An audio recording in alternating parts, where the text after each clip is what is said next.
जय हिंद दोस्तों। बिहार में अभी चुनाव का मौसम चल रहा है और यहाँ पे नेता लोग बड़े बड़े चुनावी वादे कर रहे हैं कि हम बड़े बड़े पुल बनाएंगे, फ्लाईओवर बना देंगे, रोड बनाएंगे, शिक्षा में हम ये सुधार कर देंगे, स्वास्थ्य में हम ये सुधार कर देंगे, बिजली मुफ्त दे देंगे। कोई बोल रहा है कि हम पूरे घर में, हर घर में एक एक सरकारी नौकरी दे देंगे। कोई नेता ये वादा कर रहा है कि बिहार को हम इंडस्ट्रियल हब बना देंगे। क्या मैं आप लोगों से पूछना चाहता हूं कि ये नेता लोग पहली बार वादे कर रहे हैं तो नहीं।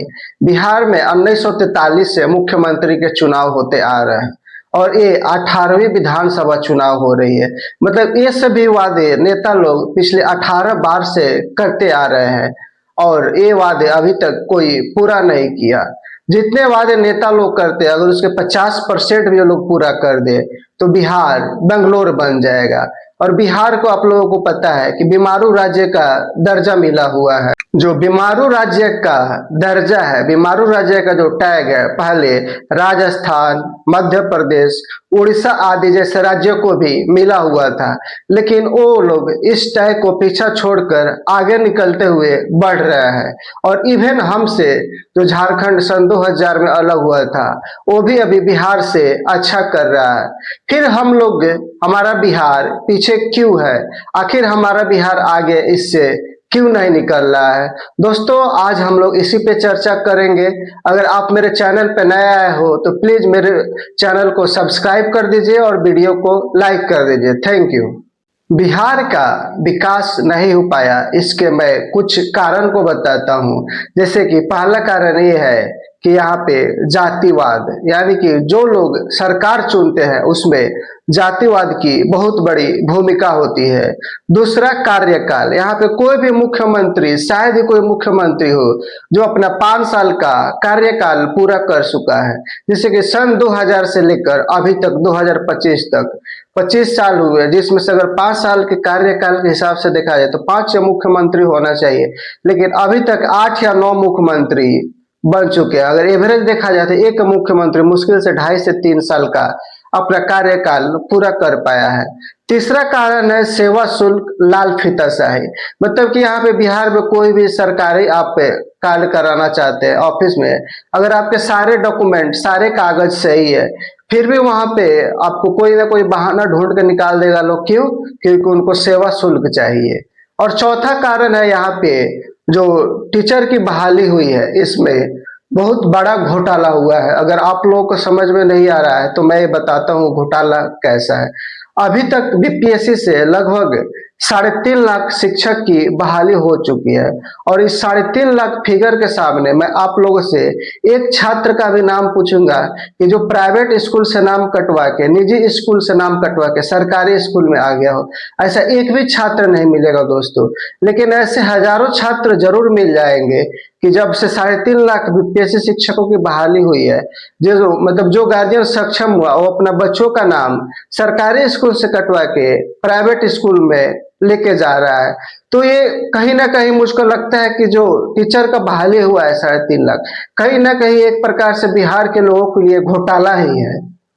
पांचवा कारण लगता है मुझे पूर्ण बहुमत की सरकार, यानी कि कोई एक ऐसा पार्टी जिसको पूर्ण बहुमत प्राप्त हो और अपने अकेले के दम पे बिहार में सरकार चलाए। बिहार के चुनाव में जातिवाद इतना ज्यादा हावी होता है कि जैसे एक मतलब कहावत है कि एक रिपोर्टर ने बिहार में किसी आदमी से पूछा कि इस बार के चुनाव में विकास के नाम पे वोट जाएगा कि जाति के नाम पे वोट जाएगा। तो आदमी ने बोला कि विकास की जाति क्या है। फिर सवाल यही उठता है कि आखिर हम क्या करें कि बिहार हमारा बीमारू राज्य के दर्जा से ऊपर उठे। बिहार जिसे लोग लेबर फैक्ट्री समझते हैं, इस चीज से ऊपर उठे। जिस बिहार का इतिहास इतना गौरवशाली रहा हो, जैसे कि यहाँ का नालंदा यूनिवर्सिटी, यहाँ पे अन्य देशों से लोग ज्ञान लेने के लिए आते थे। अभी के टाइम में हम बिहार के छात्र दूसरे जगहों पे जैसे नोएडा, मध्य प्रदेश, कोटा आदि जैसे जगहों पे जाते हैं शिक्षण ग्रहण करने के लिए, तो उस जगह का हमारे अंदर एक अलग ही आदर स्थान बन जाता है। और सोचिए नालंदा यूनिवर्सिटी जहाँ पे पूरे विश्व से लोग आते थे शिक्षा ग्रहण करने के लिए, तो उस नालंदा यूनिवर्सिटी का क्या मान, क्या सम्मान होगा, क्या इज्जत होगा, क्या नाम होगा। जिस बिहार की धरती पे भगवान बुद्ध को ज्ञान प्राप्त हुआ हो, भगवान महावीर को ज्ञान प्राप्त हुआ हो, सिख के 10वें गुरु गुरु गोविंद सिंह का जन्म स्थल हो, यहाँ पे मगध साम्राज्य था, यहाँ पे प्रमुख राजा जैसे कि चंद्रगुप्त मौर्य, राजा अशोक, यहाँ पे अखंड भारत पे बिहार से ही राज्य किया जाता था, यानी बिहार में बैठे पूरे अखंड भारत पे राज्य होता था। जैसे अभी के टाइम में पूरे भारत पे शासन दिल्ली में बैठ के होता है, ठीक वैसे ही अखंड भारत में, इस अखंड भारत में भारत के अलावा पाकिस्तान, अफगानिस्तान, म्यांमार और ईरान तक का हिस्सा था अखंड भारत का। सोचिए इन सभी जगहों पे बिहार में राजा बैठकर जगहों पे शासन करते थे और वहां से टैक्स कलेक्ट करके बिहार में आता था। फिर भी हमारा बिहार पीछे कहाँ रह गया, फिर भी हमारा बिहार इतना लेबर फैक्ट्री क्यों बन गया है कि छठ दिवाली के पहले यहाँ पे ट्रेनों में भर भर के लोग बाहर से आते हैं और छठ बीतते ही लोग अपने बूढ़े माँ बाप को, पत्नी बच्चे को छोड़कर फिर अन्य राज्यों में अपना काम करने के लिए चले जाते हैं। पिछले 20 से 25 सालों में बिहार में कुछ काम हुआ है, लेकिन ये काम उतने पर्याप्त नहीं है, क्योंकि बिहार की आधी जनता, लगभग 6.5 करोड़ जनता अभी भी गरीबी रेखा के नीचे है। वो अपनी मूलभूत जरूरतों को, शिक्षा को, स्वास्थ्य को पूरा नहीं कर पाते हैं। बिहार में प्रति व्यक्ति आय लगभग 60,000 है, जो राष्ट्रीय प्रति व्यक्ति आय है उससे 3 गुना कम है। बिहार में शहरी क्षेत्र का विस्तार का जो रेट है वो 12% है, जबकि राष्ट्रीय शहरी विकास विस्तार का जो रेट है वो 36% है। इसमें भी बिहार 3 गुना पीछे है। बिहार में प्रति वर्ष लगभग 20 लाख लोगों का जन्म होता है, यानी कि बिहार में हर एक वर्ष 20 लाख रोजगार का जरूरत है, लेकिन मिलता कितना है, तो मात्र 2 लाख रोजगार मिलता है और बाकी के 18 लाख लोग अपना देख ले सरकार ऐसा करती है।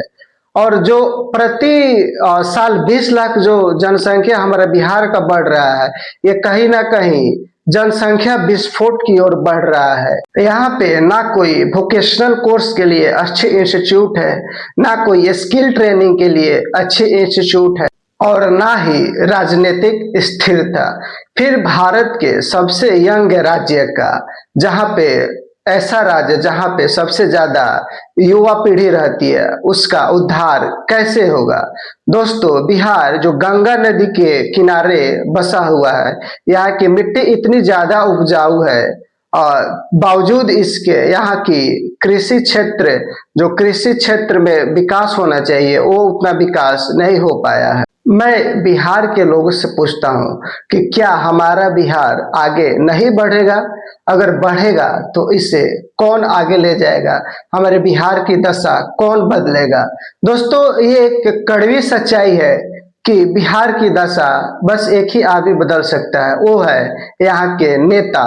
अब हमारी जिम्मेदारी है कि हम कैसा नेता चुने, उस कुर्सी पे कैसे व्यक्ति को बैठाए जो हमारे बिहार की दशा, हमारे बिहार के लोगों की दशा बदल सके। मैं बिहार के लोगों से हाथ जोड़कर अपील करता हूं कि इस बार जिस भी नेता को, जिस भी पार्टी को वोट दीजिए, उसको जाति और धर्म से उठकर वोटिंग कीजिए, क्योंकि हमारा बिहार ऑलरेडी बहुत पीछे हो चुका है। अगर इस बार भी हम लोग चूक गए तो भगवान ही देखे, भगवान ही बचाए हमारे बिहार को। बिहार के लोगों से मेरी यही प्रार्थना है कि इस बार एक मजबूत और सशक्त नेता चुनिए, जो जाति और धर्म से ऊपर उठ के हो और जो पूरे 5 साल तक अपना कार्यकाल पूरा कर सके। अगर इस बार भी नेता लोग बिहार को धोखा देता है, वो लोग अपने वादे से पीछे हटता है, तो मैं उन लोगों को बिहार का इतिहास थोड़ा सा याद दिलाना चाहता हूँ। भारत की आजादी की लड़ाई, जो भारत की आजादी की पहली लड़ाई थी, जिसे हम 1857 की क्रांति कहते हैं, उसमें बिहार का बहुत बड़ा योगदान था। अगर बात आजादी के बाद की करते हैं तो जेपी आंदोलन, जो मुख्यतः छात्रों का आंदोलन था, जो केंद्र की सत्ता को हिलाकर रख दिया था और केंद्र को इमरजेंसी लगाने पे मजबूर कर दिया था। उस जेपी आंदोलन में बड़े बड़े नेता निकले थे, जैसे डॉक्टर राजेंद्र प्रसाद, कर्पूरी ठाकुर, राम मनोहर लोहिया, जो आगे चलकर लोहिया आंदोलन का नेतृत्व किए थे। तो आप लोगों से प्रार्थना है कि इस बार जाति और धर्म से उठकर वोट कीजिए और अपना नेता चुनिए। अगर फिर से नेता लोग इस बार बिहार को धोखा देने की कोशिश करेंगे तो बिहार अपना इतिहास फिर से दोहराएगा। अगर आप लोग भी अपना कोई विचार विमर्श देना चाहते हैं तो कमेंट करके विचार दे सकते हैं। अगर मेरी वीडियो पसंद आई हो तो please like, share and subscribe कर दीजिए। Thank you. जय हिंद, जय बिहार।